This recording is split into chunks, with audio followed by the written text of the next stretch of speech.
Yesterday, shortly after 12 o'clock noon here in Florida, 19 gunshots rang out in Tucson, Arizona, killing 6 people and injuring 13 others.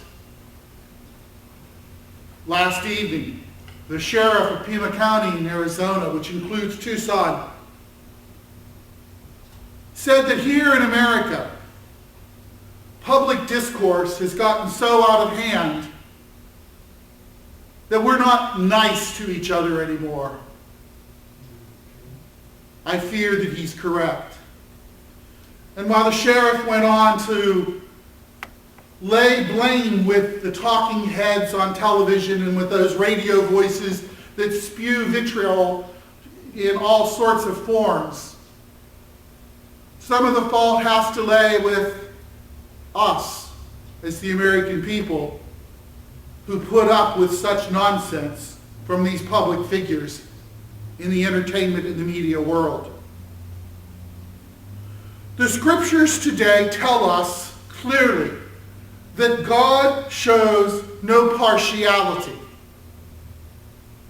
Before God, you and I stand as equals with every other man, woman, child of this country, of any country, of whatever race, of whatever religion, whatever background, political party, whether you're rich, whether you're poor, your sexual orientation.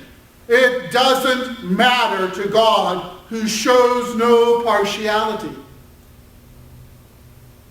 For we Christians, an even higher standard is laid through our baptisms. If you heard in the gospel, Christ comes up out of his own baptismal waters, and God says to him and to those assembled, "This is my beloved Son." On our baptisms, and on the day of every person who is baptized into the Christian faith, whether they're Catholics, UCC, Methodist, Baptist, whatever, God says to that person, "You are my beloved daughter or son, on you my favor rests." We are anointed with the Spirit of God, and as such we become Christ-like. And as Christians then, we are supposed to live our lives in the same manner. Some might say that my tone may be a little bit angry today, but even the Lord got angry at nonsense. Look what he did in the temple precincts. He cast out those money changers because they were taking advantage of the people. You and I are supposed to live lives of love. We're supposed to go through this life not doing damage, not even so much as injuring a bruised reed, if you heard that in the scriptures.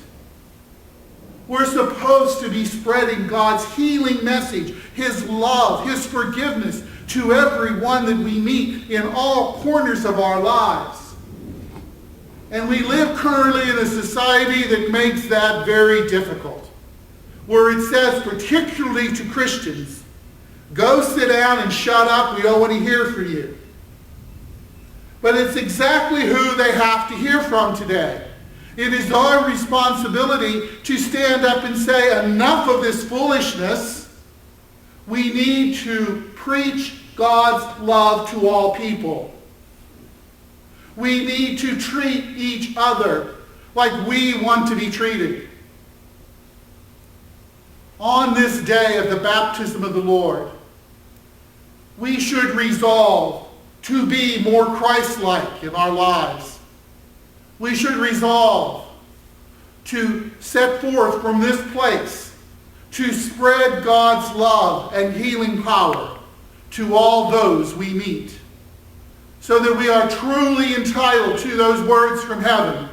"You are my beloved son or daughter, on you my favor rests."